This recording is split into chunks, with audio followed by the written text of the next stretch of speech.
Bonjour à toutes et à tous. La surveillance des élèves est encadrée par la circulaire du 18 septembre 1997, modifiée par le bulletin officiel du 10 juillet 2014. L'école est responsable des élèves qui lui sont confiés. Ils sont donc sous la surveillance continue des enseignants et d'autres personnels, comme les intervenants extérieurs, de leur arrivée jusqu'à leur départ, quel que soit le lieu où ils se trouvent. La classe, la cour, à l'extérieur de l'école, etc. Le principe est qu'on ne laisse jamais les enfants seuls. Je vais développer plusieurs points. L'accueil. L'accueil se fait 10 minutes avant le début de la classe, le matin et l'après-midi.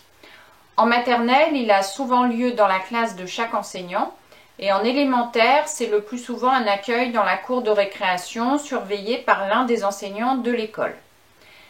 Les parents ne doivent pas envoyer trop tôt leurs enfants à l'école. Ils sont sous la responsabilité des parents avant d'être sous la responsabilité des enseignants à l'ouverture des barrières. Les modalités d'accueil sont rappelées dans le règlement intérieur. Voyons maintenant le contrôle de l'assiduité, le cahier d'appel. Le cahier d'appel est rempli 2 fois par jour. Un trait horizontal pour une absence le matin et un trait vertical pour une absence l'après-midi. Et donc une croix pour une absence la journée entière. Les parents doivent prévenir l'école très vite lors d'une absence. L'enseignant prévient le directeur rapidement si un élève est absent et qu'il ne connaît pas le motif. Le directeur contactera les parents. L'enseignant conserve les mots d'absence, les certificats médicaux dans le cahier d'appel, en cas de maladie contagieuse, se reporter à la liste officielle. Le pourcentage d'absence est calculé tous les mois et consigné dans le cahier d'appel. Lorsqu'un élève est radié en cours d'année, l'enseignant indique la date de son départ de l'école. En fin d'année scolaire, le cahier d'appel est transmis au directeur qui archive l'ensemble et les conserve sans limite de durée.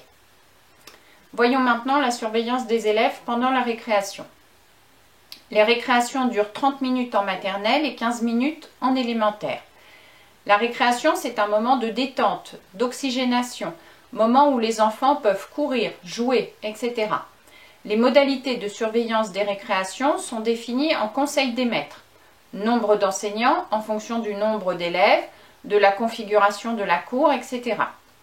Le directeur veille à la bonne organisation de la surveillance. Cela est rappelé dans le bulletin officiel du 10 juillet 2014. C'est une question qui peut être abordée en conseil d'école. Protection et sécurité des enfants dans le cadre scolaire et périscolaire. Je vous renvoie au décret du 6 septembre 90. Un élève ne peut être privé de la totalité de la récréation à titre de punition.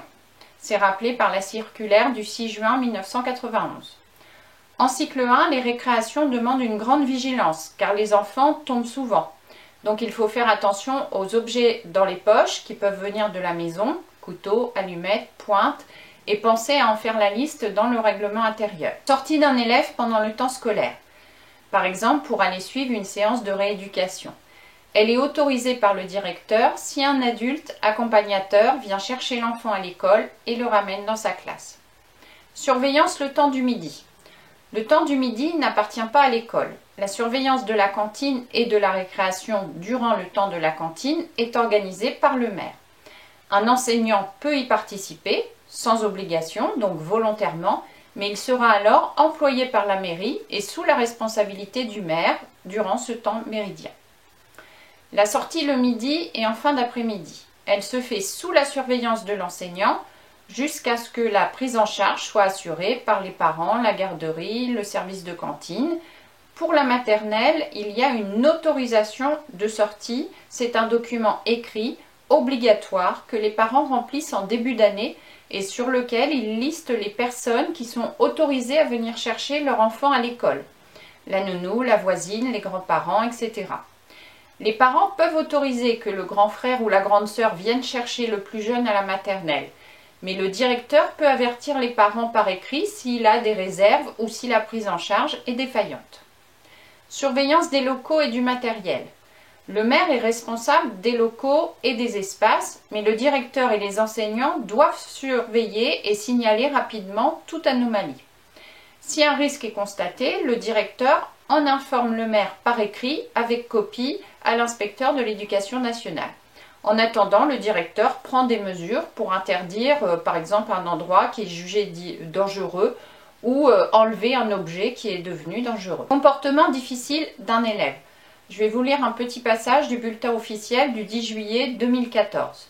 Lorsqu'un enfant a un comportement momentanément difficile, des solutions doivent être cherchées en priorité dans la classe ou exceptionnellement et temporairement dans une ou plusieurs autres classes. En tout état de cause, l'élève ne doit à aucun moment être laissé seul, sans surveillance. Enfin, retard des parents pour venir chercher leur enfant à l'école. Je fais référence ici au bulletin officiel numéro 28 du 10 juillet 2014 qui a modifié la circulaire du 18 septembre 1997 qui indiquait qu'après des retards répétés des parents, l'enfant pouvait être exclu temporairement.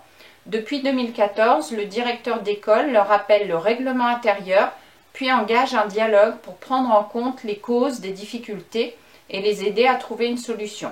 Si les retards persistent malgré tout, une information préoccupante au président du Conseil général peut être transmise. À bientôt!